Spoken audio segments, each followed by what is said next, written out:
मेरा नाम रिकार्डो अल्वारेज है और जो मैं आपको बताने जा रहा हूं, शायद ये मेरी जिंदगी की सबसे डरावनी और दर्दनाक याद है। 15 साल बीत गए, मगर आज भी जब आंख बंद करता हूं तो वो रात, वो खामोशी, वो सिसकियां, वो परछाइयां, सब कुछ साफ दिखाई देता है। मेरी सांसें अब भी तेज हो जाती हैं और दिल ऐसे धड़कने लगता है जैसे अभी अभी उस भयावह जगह पर खड़ा हूं। मैं उस वक्त मेक्सिको सिटी पुलिस के इन्वेस्टिगेशन यूनिट में था। हमारी टीम को कई कठिन केस दिए जाते थे, मगर ये अलग था। लगातार कुछ टूरिस्ट रहस्यमय ढंग से गायब हो रहे थे। उनकी नावें किनारे मिल जाती, लेकिन लोग कभी वापस नहीं आते। कोई सुराग नहीं, कोई गवाह नहीं, सिर्फ डरावनी खामोशी और खोए हुए चेहरों की तस्वीरें। और ये सब कहां हो रहा था? ला इस्ला दे लास मुñecas, यानी गुड़ियों का द्वीप। शायद आपने इसके बारे में सुना होगा। जोचिमिल्को की नहरों के बीच बसा वो छोटा सा द्वीप, जहां हजारों टूटी फूटी गुड़ियां पेड़ों से लटकाई गई हैं। गुड़ियों के शरीर अधूरे, आंखें खाली और चेहरे मानो दर्द में जमे हुए। कहा जाता है सालों पहले वहां एक छोटी बच्ची डूब गई थी और उसकी आत्मा अब उन गुड़ियों में कैद है। पुलिस वाले होने के नाते हमें इन बातों पर कभी यकीन नहीं था। हमें लगा ये सब बस अफवाहें हैं, टूरिस्ट को डराने के लिए बनाई गई कहानियां। लेकिन उस केस ने हमें सच्चाई के बहुत करीब खींच लिया। हम 5 लोग थे, मैं, मेरी साथी मार्टा, युवा अफसर जूलियन डॉ हर्नांडेज, जो मनोविज्ञान और पैरासाइकोलॉजी के एक्सपर्ट थे, और एक बूढ़ा नाविक डिएगो, जो उस जगह को किसी और से बेहतर जानता था। डिएगो ने हमें नाव में बैठते ही चेताया, सेन्योर, वो जगह जिंदा लोगों के लिए नहीं बनी, वहां से कोई सही सलामत नहीं लौटता। हम सब हंस पड़े। हमें लगा वो हमें डराना चाहता है, लेकिन उसके चेहरे पर जो डर था वो बनावटी नहीं था। शाम ढल चुकी थी जब हमारी नाव उस द्वीप की तरफ बढ़ रही थी। नहर का पानी इतना काला लग रहा था जैसे उसमें स्याही घुली हो। दूर दूर तक कोई और नाव नहीं दिख रही थी। चारों तरफ अजीब सन्नाटा था, मानो पूरी दुनिया ने सांस रोक रखी हो। और अचानक हमने उस जगह को देखा। टूटे हुए पेड़ों की डालियों पर हजारों गुड़ियां लटकी थीं। कुछ की आंखें फूटी हुई, कुछ के चेहरे जले हुए, और कुछ ऐसे दिख रहे थे जैसे चीखते चीखते किसी ने उनकी गर्दन मरोड़ दी हो।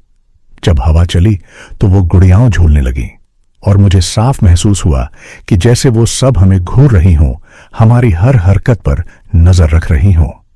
हमने तंबू लगाया और इन्वेस्टिगेशन शुरू किया। पहले तो कुछ अजीब नहीं लगा, लेकिन जैसे जैसे रात गहराने लगी, हवा में बेचैनी बढ़ती गई। हर पेड़, हर छाया किसी अनकहे रहस्य की ओर इशारा कर रही थी। करीब रात 1 बजे अचानक किसी बच्ची के रोने की आवाज आई। धीमी धीमी सिसकियां, जैसे कोई पास ही बैठा हो। हम सब टॉर्च लेकर उस आवाज की तरफ भागे। आवाज हमें एक पुराने पेड़ तक ले गई। वहां एक गुड़िया लटक रही थी और मैंने साफ देखा उसकी आंखों से पानी की बूंदें गिर रही थीं। वो रो रही थी। जूलियन घबरा गया। उसने बिना सोचे गुड़िया को नीचे पटक दिया और उसी पल पूरी हवा में एक भयानक चीख गूंज उठी, इतनी तेज, इतनी खौफनाक कि हमारे कान सुन्न हो गए। डॉक्टर हर्नांडेज ने समझाने की कोशिश की, यह सब हेलुसिनेशन है, दिमाग का धोखा। लेकिन मेरे भीतर कहीं गहराई से आवाज आई, नहीं, यह जगह सामान्य नहीं है। अगली सुबह हम उठे तो जूलियन गायब था।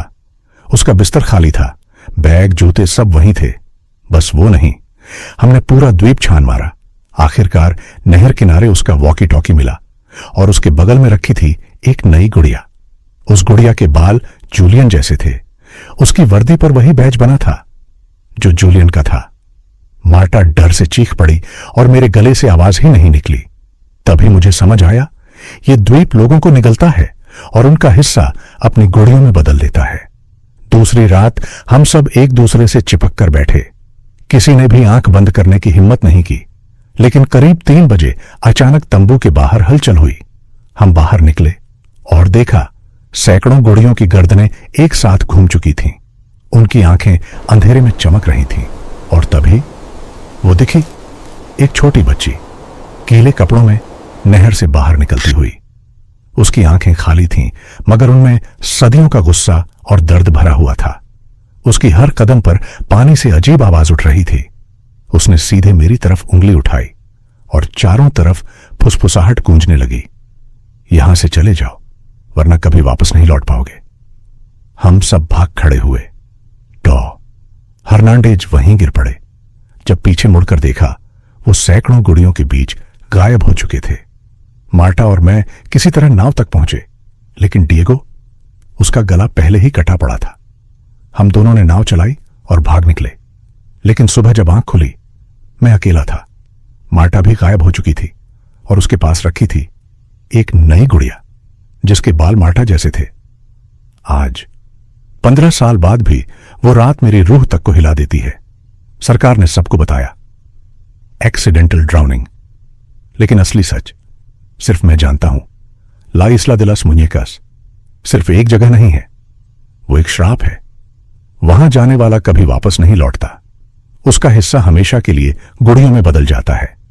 कभी कभी रात को जब नींद टूटती है, तो मुझे अब भी वही सिसकियां, वही हंसी, वही घूरती आंखें सुनाई देती हैं, और कानों में गूंजती है वही फुसफुसाहट, तुम वापस आओगे बहुत जल्द।